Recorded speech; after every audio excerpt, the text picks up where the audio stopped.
morning students. So in this video we will study about the cell organelles. So these cell organelles, these are basically subcellular structures. These are subcellular structures which are present in cytoplasm. So in cell organelles we will first start the endomembrane system. What is this endomembrane system? This endomembrane system, it consists of some membrane bounded organelles which functions in close proximity to each other, or which functions in close or relation to each other. So this endomembrane system, it usually consists of the endoplasmic reticulum. It consists of the Golgi complex, the lysosomes and vacuoles. So first we will start with endoplasmic reticulum. So this endoplasmic reticulum, that is ER, it was independently discovered. It was independently discovered by two scientists, that is Porter and Thomson. Porter and Thomson in 1945. So the two scientists, that is Porter and Thomson, they independently discovered the endoplasmic reticulum, and this name, that is endoplasmic reticulum, it was given by Porter in 1953. So this endoplasmic reticulum, it was discovered by Porter and Thomson independently in 1945, and the name endoplasmic reticulum was given by Porter. Now, what is this endoplasmic reticulum? So basically, this endoplasmic reticulum, it is a three-dimensional. It is a three-dimensional, complicated,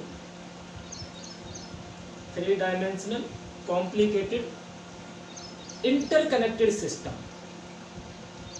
Interconnected system of membrane-lined channels.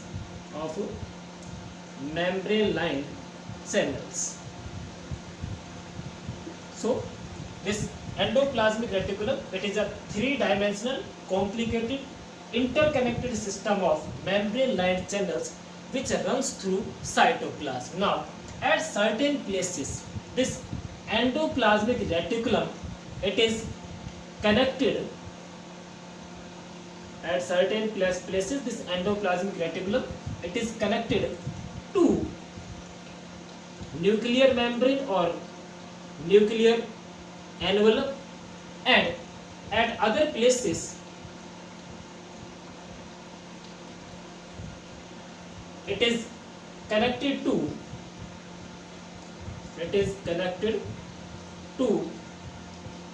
plasma membrane, or even you can say the plasmolemma. So in the cytoplasm, this endoplasmic reticulum, it is found connected to nuclear envelope, and it is also found connected to plasma membrane. Further, this endoplasmic reticulum, it divides the intracellular space into two compartments. So ER divides the intracellular space into two compartments. The one is known as lumen and the other is known as extralumen.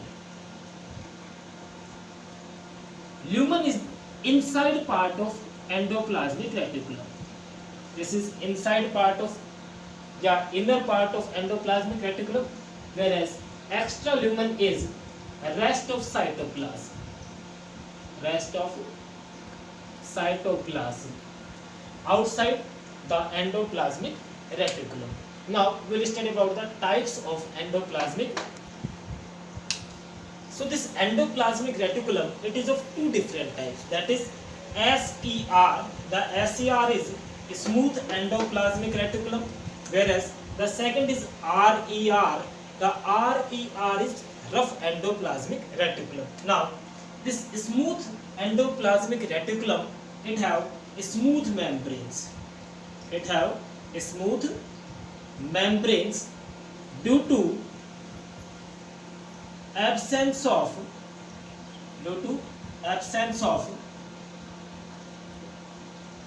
ribosomes on their surface. So smooth endoplasmic reticulum have smooth membranes due to absence of ribosomes on their surface. So these endoplasmic reticulums are also known as agranular endoplasmic reticulum. Agranular endoplasmic reticulum. Whereas the RER, they have rough appearance or rough membranes because they contains ribosomes on their surface. So RER have rough membrane due to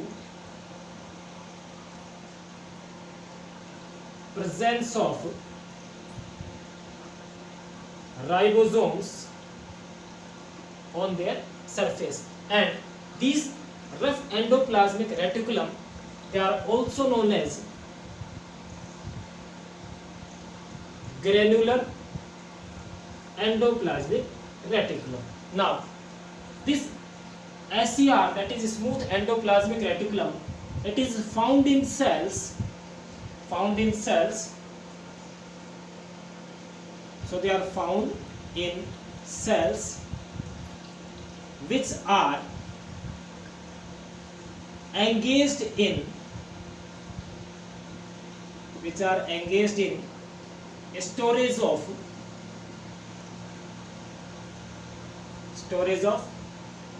glycogen, fats and lipids and even stenols.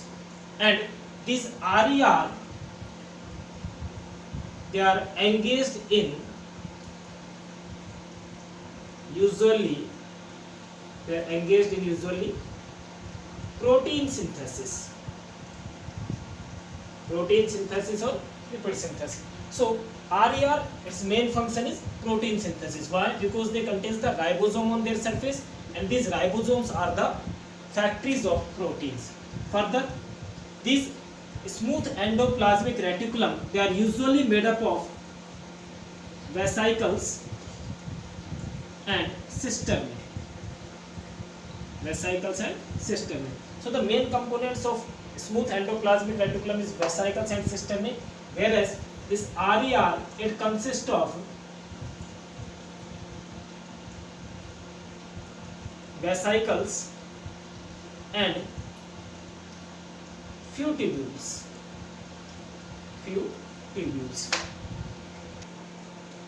Now come to the structure of endoplasmic reticulum. So this endoplasmic reticulum, it usually consists of membrane lined channels or spaces, and these membrane lined channels or spaces, they contains a fluid inside them. That fluid is known as endoplasmic matrix.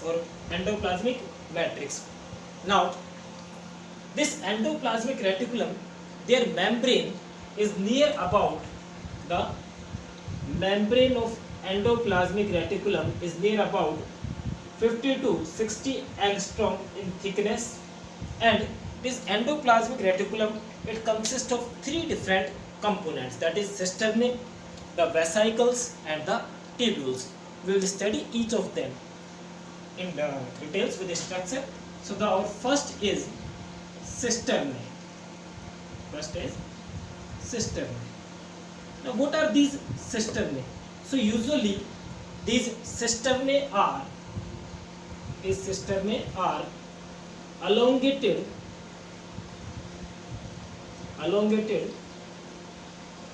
sac-like structures which are present in stacked form. Stacked means they are present one on the other.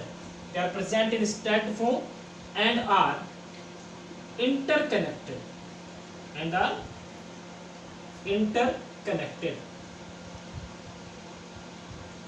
with each other. Further, they are present parallel to each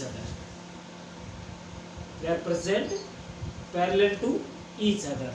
So these systems, they are elongated sac-like structures. They are present stacked form and they are interconnected and they are present parallel to each other. Now, the diameter of these cisternae or the length of these cisternae, it varies from 40 to 50 nanometer. So these cisternae, they are like structures. These are elongated sac-like structures like this, which are present in parallel to each other. So it is the structure of cisternae, and on the surface of these, the ribosomes are present. On the surface of cisternae, the ribosomes are present. The second component of this endoplasmic reticulum are vesicles, and these vesicles, they are oval or round shaped structures. So vesicles are oval or round shaped structures, and their diameter varies from 25 to 500 micrometer. So their diameter is near about 25 to 500 micrometer, and these vesicles remains isolated in cytoplasm. So they are also known as microsomes. So they are oval or round shaped bodies like this, containing the ribosomes on their surface. So these are the vesicles, which are oval or round shaped bodies with a diameter of 25 to 500 micrometer. They remain isolated in the cytoplasm, so they are known as microsomes. Now, the third type of endoplasmic reticulum, or third component of endoplasmic reticulum, is tubules. So this endoplasmic reticulum, they also exist in the form of tubules, and these tubules are extensions. These are usually tube-like extensions, which are either connected, they are connected to cisternae, or they are connected to vesicles. So these are tube-like extensions which are connected to cisternae or vesicles, and they forms a reticular system. They forms a reticular system. Their diameter varies from 50 to 100 micrometer. So these tubules are the tube-like extensions which are connected either to cisternae or to vesicles, and to form a reticulate system, their diameter varies from 50 to 100 micrometer. Further, these tubules, they can be regular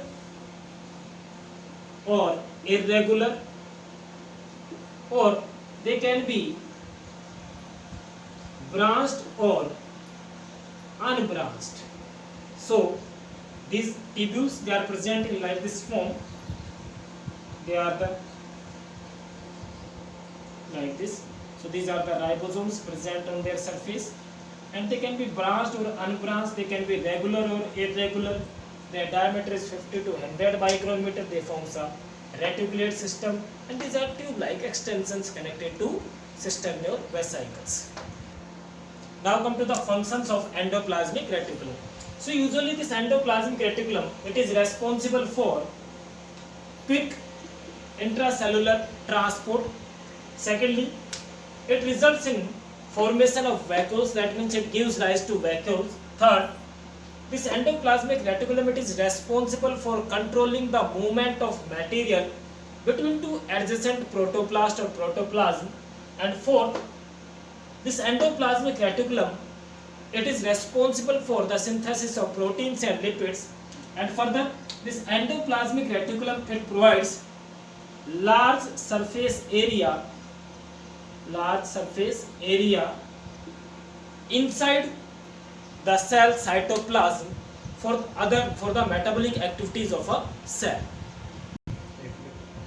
Now we'll study the next cell organelle, that is Golgi complex. This Golgi complex, it is also known as Golgi bodies, or it is also known as Golgi apparatus. So this Golgi complex, it was discovered by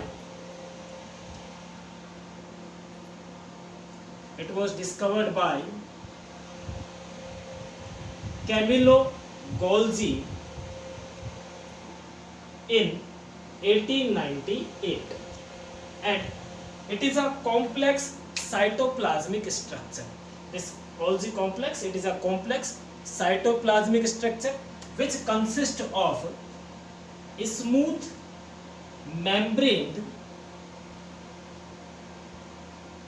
sacules, that is, or cisternae you can say, and tube-like or sac-like tubules with vesicles or vacuoles.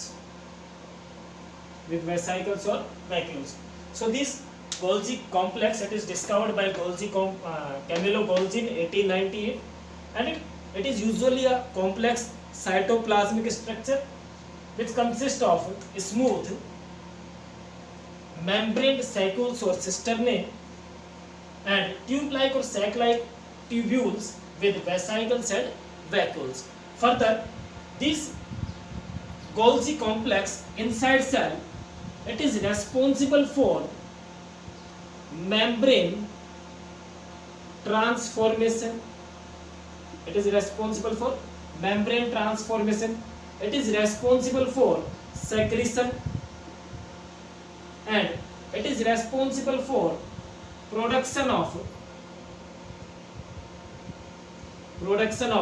complex biochemicals. So these are the main functions of these Golgi complex, that is, it is responsible for membrane transformation, it is responsible for secretion, and for the production of some complex biochemicals. Now this Golgi complex, it is surrounded by, inside cytoplasm, it is surrounded by organelle free cytoplasm. So this Golgi complex inside cytoplasm, it is surrounded by organelle free cytoplasm, which is known as Golgi ground substance, or it is also known as the zone of exclusion. Further, these Golgi complex, they are absent or they are not found in prokaryotic cells. They are not found in human RBC or RBC cells. They are absent in sieve tubes. They are absent in sperm cells. Further, they are absent in bryophytes and pteridophytes. So in all these Golgi complex, they are absent in the cells of all these organisms. Now come to the structure of this Golgi complex. So usually the shape and size of Golgi complex, it varies and it depends on the physiological state of a cell. Usually a Golgi complex, it consists of cisternae, the tubules, vesicles and vacuoles. So these cisternae, these are present in 4 to 8 number, and they are present in stacked form, and their diameter varies from 0.5 to 1 micron meter. So these cisternae, these are present in stacked form. Their number varies from 4 to 8 and their diameter varies from 0.5 to 1 micron meter. Now the second is tubules. These tubules are present towards M phase. Tubules are present towards maturing phase or towards M phase, whereas cisternae is present towards cis phase or C phase of Golgi complex. So tubules are long tube-like structures, and these tube-like structures, at the end of these tubules are present some round or oval shaped structures which are known as vesicles or vacuoles, and the length of these tubules varies from 30 to 50 micrometer, whereas the diameter of these vesicles or vacuoles, it varies from 20 to 80 micrometer. Now come to the functions of Golgi complex. So the first function of this Golgi complex, that it plays important roles in secretion, as it has secretory granules and secretory vesicles or vacuoles. Secondly, it helps, these Golgi complex, they helps in protein synthesis. So Golgi complex, they helps in protein synthesis. Thirdly, this Golgi complex, they also plays important roles in the synthesis of polysaccharides. The synthesis of polysaccharides. Fourth, this Golgi complex, they helps in the metabolism of sulfate, and that process of metabolism of sulfate, it is known as sulfation. Fifth, this Golgi complex, because they contain vesicles or vacuoles, so they are responsible for lipid packaging and secretion. And next, these Golgi complex, they are also responsible for the formation of lysosomes. Now come to the next cell organelle, that is lysosomes. So these lysosomes, they are discovered by Christian de Duve, and these lysosomes, they are small vesicles which are bounded by a single membrane in our cell cytoplasm. Usually they contain the hydrolytic enzymes like proteases, the nucleases, the lipases, the carbohydrates, which are responsible for the digestion of the proteins, the DNA, RNA, lipids and carbohydrates. Further, these hydrolytic enzymes, they are also known as acid hydrolases. They are known as acid hydrolases because all these enzymes, they functions at acidic pH or in acidic medium. Further, these lysosomes, they are also known as suicidal bags of a cell. Why they are known as suicidal bags of a cell? Because they contains digestive enzymes in them, and these digestive enzymes are separated from other components of a cell with the help of a single and thin membrane which surrounds the lysosomes. And if this thin membrane have to burst, or it undergoes or it gets burst up, then all these digestive enzymes are released in the cell cytoplasm, and then these enzymes causes the lysis of that cell, that is the death of that cell. And because these lysosomes can cause death of that cell, that's why they are known as suicidal bags of a cell.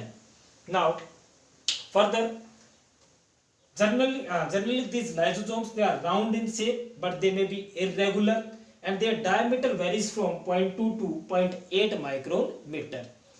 So they are either round shaped or they may be irregular shaped from outer side only, and their diameter varies from 0.2 to 0.8 micrometer. Usually these lysosomes, they are absent in RBCs. And these lysosomes, they are formed by gill system. Gill system is a system of joint activity of the endosomes, the endoplasmic reticulum and the Golgi complex. So all these three cell organelles, they jointly carry out the formation of this lysosomes, which is known as gill system. Now these lysosomes, they are basically four different types. That is primary lysosomes, which are newly formed lysosomes in our cells, and they fuses with endosomes to become fully functional. Further, the secondary lysosomes, which are also known as the digestive vacuoles, and they are formed by the fusion of lysosomes with food containing phagosomes. And the third type of lysosomes are known as the tertiary lysosomes or residual bodies, and they these tertiary lysosomes contains the indigestible food material which is not digestive. The fourth type of lysosomes are autophagic vacuoles. And these autophagic vacuoles, they are formed by the fusion of several primary lysosomes. Now come to the functions of lysosome. So these lysosome, because they contains the digestive enzymes, so they are responsible for intracellular and extracellular digestion in our body. Secondly, they helps in defense mechanism to our body. If any pathogen such as bacteria or any pathogen viruses, they enters in our body cells, then these lysosomes, they engulf these bacteria or viruses, and then they causes the lysis of these pathogens. So they helps in defense mechanism. Third, they helps in formation of thyroxine in our body, and fourth, they also helps in the cell division process. Now we will study about vacuoles. Now come to the next cell organelle, that is vacuoles. So these vacuoles, they are non-cytoplasmic areas which are present in cytoplasm. They are formed from endoplasmic reticulum, and these vacuoles, they are separated from the cytoplasm by a specific membrane. Now further, these vacuoles, they are of four different types, that is sap vacuoles. These sap vacuoles are filled by a fluid, and that fluid is known as sap, and they are separated from cytoplasm by a specific semi-permeable membrane. That semi-permeable membrane is known as tonoplast. This tonoplast, it separates the sap vacuoles from the cytoplasm. Now further, the second type of vacuoles, they are known as contractile vacuoles, and these are usually found in protists, they are found in amoeba, they are found in certain alga. These contractile vacuoles, they contains highly extensible membrane, and these vacuoles are usually helps in the process of osmoregulation. The third type of vacuoles, which are known as food vacuoles, and these food vacuoles are found in protozoans. They are found in protozoan protists, they are found in lower animals, and they are found in phagocytic animals such as amoeba. Further, these food vacuoles, they are formed by the fusion of phagosomes and lysosomes. Because they are formed by the fusion of phagosomes and lysosomes, that's why they contain the digestive enzymes, and these digestive enzymes digest these foods present in the vacuole. The fourth type of vacuoles are air vacuoles, and these air vacuoles are usually known as pseudo vacuoles, or they are also known as gas vacuoles. Usually these air vacuoles, they are found in prokaryotes, and in case of prokaryotes, they store food and they provide buoyancy. So these are the air vacuoles. These air vacuoles, they are responsible for storing of food and for providing buoyancy. So this is about the vacuoles, and all these the cell organelles of endomembrane system. So in this video we have completed the endomembrane system, that is the 4 cell organelles, including your endoplasmic reticulum, Golgi complex, the vacuoles and lysosomes.